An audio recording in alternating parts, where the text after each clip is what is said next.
आइए देख लेते हैं लग्न स्पष्ट का गणित किस प्रकार से किया जाता है। एक उदाहरण करके मैं आपको समझाता हूँ। मान लीजिए मैं जिसकी कुंडली बना रहा हूँ उसका जन्म 5 तारीख 12वां महीना 1993 को हुआ है और उसका शुभ जन्म समय यानी कि उसके जन्म समय की शुद्धि करने के बाद उसका जन्म 2:24 दिन में हुआ है। तो सबसे पहले हम पंचांग देख करके यह पता करेंगे कि किस लग्न में जातक का जन्म हुआ है। तो इस तारीख का पंचांग खोल लेंगे। आइए हम पंचांग की ओर रुख करते हैं। यह ऋषिकेश पंचांग है। ऋषिकेश पंचांग कुछ इस तरह से दिखता है। आइए आपको बड़ा करके दिखाता हूँ। ये ऊपर का दृश्य है और उसके बाद दाहिने की ओर आएंगे तो कुछ इस तरह से दिखेगा और उसके बाद नीचे यहाँ पर दैनिक स्पष्ट भौमा दिख रहा दिया हुआ है ये। और इसके और इससे दाहिने की बढ़ेंगे आप तो यहाँ पर ये लग्न का समय दिया हुआ है। कौन सा लग्न कितने बजे किस तिथि को है ये दिया हुआ है। तो मैं जिस तारीख की कुंडली बना रहा हूँ उस तारीख को मेरे पास ऋषिकेश पंचांग का 10 वर्षीय पंचांग उपलब्ध है तो उसे खोल लेता हूँ। देखिए ये रहा 10 वर्षीय पंचांग ऋषिकेश पंचांग का और जो कि कुछ इस तरह से दिखता है जो देख पा रहे हैं आप स्क्रीन पर। तो आप जब इस पंचांग में नीचे की ओर बढ़ेंगे तो यहाँ पर सूर्योदय दैनिक स्पष्ट भौमा दिख रहा दिया हुआ है और यहाँ से जब आप दाहिने की ओर बढ़ेंगे ये यहाँ पर जब आप आएंगे तो आपको कुछ इस तरह से दिखाई देगा। कौन सा लग्न कितने बज के कितने मिनट तक है ये सारी जानकारियां यहाँ पर लिखी हुई है। तो आइए सबसे पहले देखते हैं बालक का जन्म किस तारीख को हुआ है। बालक का जन्म 5 तारीख 12वें महीने को हुआ है। तो हम पंचांग में 5 तारीख 12वें महीने को खोल लेंगे। तो ये देखिए यहाँ पर आपको लिखी हुई है कि 30 नवंबर से 13 दिसंबर तक इस पंचांग के पृष्ठ पर आपको सारी जानकारियां मिलेंगी। तो मैं जिसकी कुंडली बना रहा हूँ उसका जन्म 5 दिसंबर को हुआ है यानी कि मैं सही जगह पर हूँ।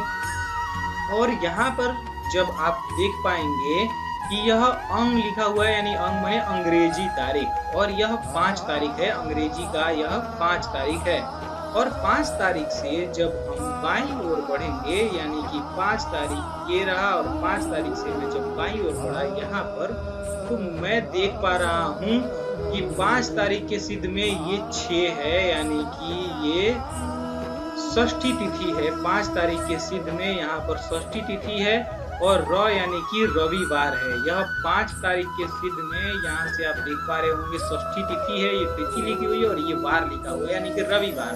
तो अब मैं लग्न वाले स्थान पर आऊंगा। यहाँ पर देखिए हमें ये तो मालूम चल गया कि 5 तारीख को षष्ठी तिथि है और कौन सा दिन है यानी कि रविवार दिन है। अब यहाँ हम लग्न वाले जगह पर आएंगे तो ये देखिए यहाँ पर आपको षष्ठी तिथि और रविवार दिख रहा है और घंटा मिनट में ये लग्न का मान लिखा हुआ है और यहाँ पर ये लग्न लिखा हुआ है यानी कि वृश्चिक लग्न धनु लग्न मकर लग्न कुंभ लग्न मीन लग्न आदि। और यहाँ पर ये सारे के सारे ये दिन के मान लिखे हुए हैं यानी कि दीवा काल के लग्नों के मान लिखे हुए हैं। और यहाँ पर नीचे में ये जो आप देख पा रहे हैं ये सभी रात्रि ये रा लिखा हुआ है यानी कि रात्रि के समय के लग्न के मान ये लिखे हुए हैं। तो मैं जिसकी कुंडली बना रहा हूँ उसका जन्म दिन में 2:24 पर हुआ है।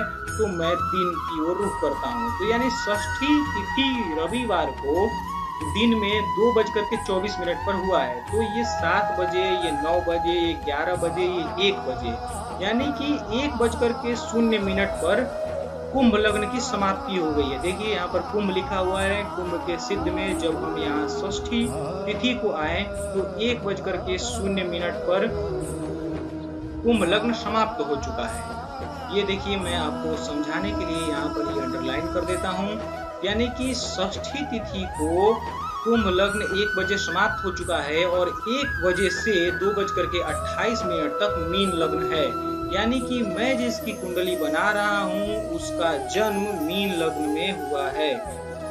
ये देखिए यहाँ से सामने ये मीन लिखा हुआ है यानी कि 1 बजे तक कुंभ लग्न है और 1 बजे के बाद 2:28 तक मीन लग्न है।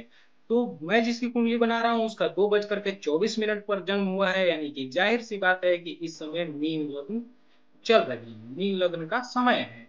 तो यहाँ पर देख लीजिए मैं लिखा हूँ मीन लग्न, जो कि 1 बजे से 2:28 तक है। यहाँ देख पा रहे हैं आप, मीन लग्न कुंभ लग्न 1 बजे समाप्त हो गया है और 2:28 तक मीन लग्न है, यानी कि 1 बजे से 2:28 तक मीन लग्न है।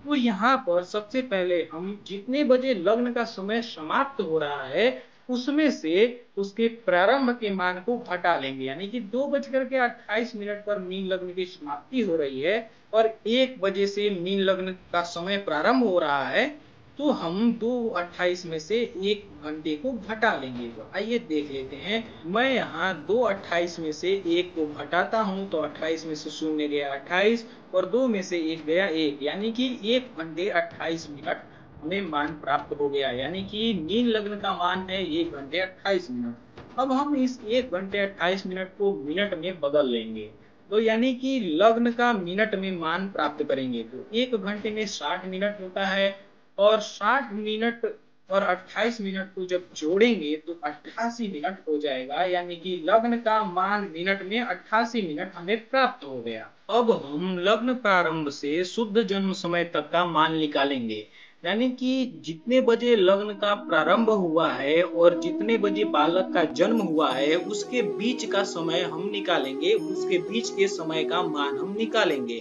तो आइए देख लेते हैं। बालक का जन्म हुआ है 2:24 पर और लग्न हमारा प्रारंभ हुआ है 1 बजे से और जो कि समाप्त हो रहा है 2:28 पर। तो लग्न प्रारंभ से शुद्ध जन्म समय तक का मान निकालने के लिए हम क्या करेंगे कि जन्म समय में से लग्न के प्रारंभ काल को घटा लेंगे, यानी कि जन्म समय है 2:24 और लग्न का प्रारंभ हो रहा है 1 बजे से, तो हम 2:24 में से 1 को घटा लेंगे। आइए देख लेते हैं।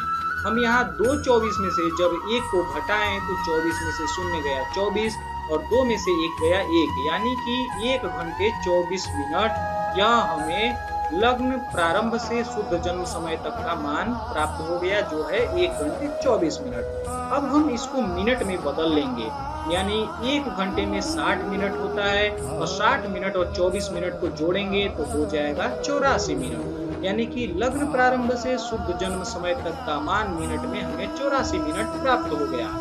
अब हम क्या करेंगे कि इस 84 को 30 में गुणा करेंगे, यानी कि 30 से लग्न प्रारंभ से शुद्ध जन्म समय तक के मान में गुणा करेंगे।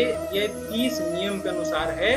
जो हमें लग्न प्रारंभ से शुद्ध जन्म समय तक का मान प्राप्त होगा उसमें हम 30 से गुणा करेंगे और जो लग्न का संपूर्ण मान होगा, यानी कि आप यहाँ देख पा रहे हैं लग्न का मान संपूर्ण मान मिनट में 88 मिनट है, यानी कि लग्न का जो संपूर्ण मान होगा उससे भाग दे देंगे। फिर से समझिए, लग्न प्रारंभ से शुद्ध जन्म समय तक का जो हमें मिनट में मान प्राप्त होगा उसमें 30 का गुणा करेंगे और जो संपूर्ण लग्न का मान मिनट में प्राप्त होगा उससे भाग दे देंगे। तो हम जब 84 में 30 का गुणा किए तो आया 2520 और इसमें 88 का भाग दे देंगे। आइए देख लेते हैं। जब हम 2520 में 88 का भाग देंगे तो 2 बार में जाएगा, आएगा 176। 252 में से 176 को घटाएंगे तो बचेगा 76, ऊपर से आया 0 यानी हो गया 760। तो इसमें 88 से भाग देंगे तो 8 बार में जाएगा, आएगा 704। 760 में से 704 को घटाएं तो 56 आया। अब नियम के अनुसार हम इस शेष 56 में 60 का गुणा कर देंगे। 60 का गुणा करने पर हमें 3360 प्राप्त हुआ। अब पुनः हम इस 88 से यहाँ पर इस 88 से भाग दे देंगे 3360, यानी कि शेष में 60 से गुणा करने पर जो आएगा उसमें हम इस 88 से, यानी कि इस 88 से जो कि हमारा लग्न का संपूर्ण मान है उससे भाग दे देंगे। तो हम जब 3360 में 88 का भाग दिए तो 3 बार में गया, 264 आया। 336 में से 264 को घटाए 72 आया, ऊपर से ऊपर 0, यहाँ हो गया 720। अब इस 720 में 88 से जब भाग देंगे तो 8 बार में जाएगा, आया 704, यहाँ शेष बचा 16। अब इस 16 में फिर से नियम के अनुसार हम 60 का गुणा करेंगे। 60 का गुणा करने पर आया 960। इसमें पुनः हम लग्न के संपूर्ण मान जो कि मिनट में है 88 मिनट, इससे भाग दे देंगे। जब हम 960 में 88 का भाग देंगे तो यह एक बार में जाएगा 88, 96 में से 88 को घटाएं आया 8, ऊपर से उतरा 0। अब इस 88 से यह 80 एक बार में भी नहीं जाएगा। तो भाग का यह नियम है कि जब ऊपर से कोई अंक उतरता है और वह भाज्य से एक बार में भी नहीं जाता है तो हम भागफल में 0 बिठा देते हैं। इस नियम के अनुसार हमने भागफल में 0 बिठा दिया तो यह भागफल हमारा हो गया 10। तो अब आप जो यह 3 भागा किए, पहला भागा का भागफल आया 28, दूसरे भाग का भागफल आया 38 और तीसरे भाग का भागफल आया 10। इन तीनों को जो कि 28, 38, 10 यहाँ आया, उन तीनों को लिख लिए इस तरह से। अब आप सोच रहे होंगे कि यह 11 कहाँ से है। शुरू में हम जब पंचांग से देखे हैं तो हमें प्राप्त हुआ है कि बालक का जन्म मीन लग्न में हुआ है। तो मीन लग्न यानी कि 12वां लग्न, 12वीं राशि, और 12वीं राशि चल रही है यानी कि 11 राशि बीत चुकी है। 11 राशि बीत चुकी है, कुछ अंश कुछ कला कुछ विकला पर 12वीं राशि चल रही है। तो हम यदि मीन लग्न की कुंडली बना रहे हैं, मीन लग्न का लग्न स्पष्ट कर रहे हैं, तो जाहिर सी बात है कि 11 राशि बीत चुकी है। तो यह यहाँ पर हम जो 11 लिखे हैं इसीलिए लिखे हैं कि 11 राशि बीत चुकी है, तभी तो हम मीन लग्न में स्पष्ट कर रहे हैं। और ये जो तीनों भागों का जो भागफल आया क्रम से 28, 38 और ये 10, इनको हम 28, 38, 10 यहाँ पर लिख दिए और इस तरह से हमारा लग्न स्पष्ट प्राप्त हो गया। 11 राशि, 28 अंश, 38 कला और 10 विकला। इस तरह से आप कुंडली में लग्न स्पष्ट के गणित के द्वारा लग्न स्पष्ट आसानी से प्राप्त कर सकते हैं। वीडियो को लाइक करके हमारा उत्साह बढ़ा सकते हैं, शेयर जरूर कीजिए क्योंकि ज्ञान बांटने से ही बढ़ता है। वीडियो से जुड़ा कोई प्रश्न हो तो उसे कमेंट में जरूर लिखिए और मैं किस टॉपिक पर वीडियो बताऊं वह कमेंट करके जरूर बताइए। सब्सक्राइब करने और कराने के लिए बेल आइकन को हिट करने के लिए, हमारे साथ जुड़े रहने के लिए आपका दिल से बहुत बहुत धन्यवाद।